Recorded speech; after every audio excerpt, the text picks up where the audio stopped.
how to create PDF to dock in mobile. Hey everyone, welcome back to the channel. If you are new here, don't forget to hit the subscribe button and turn on the notification bell to not miss any updates.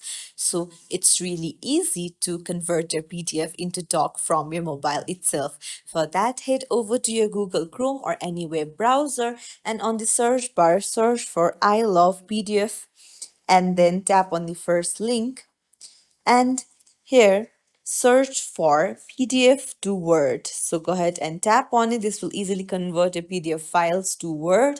Then tap on select PDF file and then your files app on your phone will open up. You can choose from the PDF file that you have saved. Just tap on it and hit open.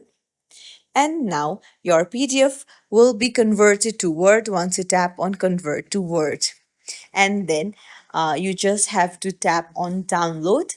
And that's it. It's as simple as that. If you found this tutorial helpful, don't forget to like and subscribe to our channel for more tips and tricks. Thank you for watching.